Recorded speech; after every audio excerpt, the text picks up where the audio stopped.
बहुत ही महत्वपूर्ण है क्योंकि ये आजमगढ़ की जनता की उम्मीद की जीत है। हमारे आजमगढ़ की जनता ने जो उम्मीद दिखाया है, जो विश्वास दिखाया है, उस विश्वास पे हमारी भारतीय जनता पार्टी पूरी तरह खरी उतरेगी।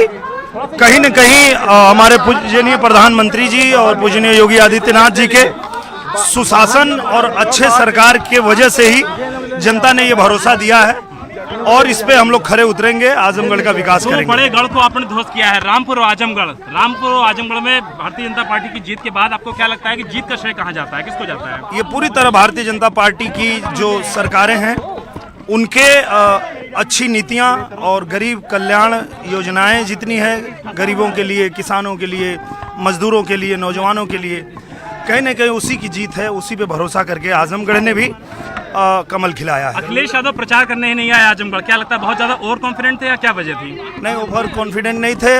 उनको पता था कि वो नहीं जीत पाएंगे यहाँ, क्योंकि एक बार जनता ने उनको चुना था और वो 3 साल में छोड़ के चले गए थे, उन्होंने कुछ किया नहीं था, तो उनको पता था कि जनता उनको नकार देगी और वही हुआ। धर्मेंद्र यादव का कहना है कि गुड्डू जमाली और भारतीय जनता पार्टी ने गठबंधन कर लिया था, इसलिए वो हार गए और आप लोग जीत गए। नहीं, ये उनको थोड़ा मैं करेक्ट करना चाहता हूँ।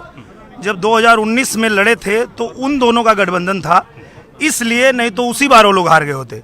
तो इस बार जब अलग अलग लड़े, बसपा अलग लड़ी, सपा अलग लड़ी, बीजेपी अलग लड़ी, तो जनता का समर्थन जो है भारी पड़ा भारतीय जनता पार्टी के साथ और कमल खिला है। आजमगढ़ के लिए क्या प्रायोरिटीज हैं आपकी, क्योंकि आजमगढ़ को आर्यमगढ़ भी बनाने की तैयारी हो रही है?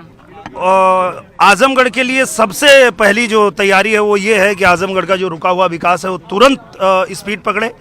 इसको जो है पूजनीय प्रधानमंत्री जी, पूजनीय हमारे महाराज जी के हाथों में सौंपेंगे और उनसे विशेष आग्रह करेंगे कि हमारे पास समय कम है, 1.5 साल ही है हमारे पास, तो आप जो है विशेष कृपा करिए आजमगढ़ पे, और आजमगढ़ पे जितनी योजनाएं यहाँ की रुकी हुई है वो सारी हम लोग लेकर आएंगे और आजमगढ़ का विकास कराएंगे। आजमगढ़ का नाम बदलेगा, आर्यमगढ़ नाम होगा?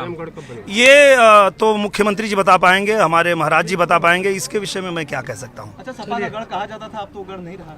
ये अब बीजेपी का गढ़ हो गया, ये भारतीय जनता पार्टी का गढ़ हो गया। जनता ने बता दिया है कि पूरा उत्तर प्रदेश ही बीजेपी का गढ़ बन चुका है, चप्पा चप्पा भाजपा।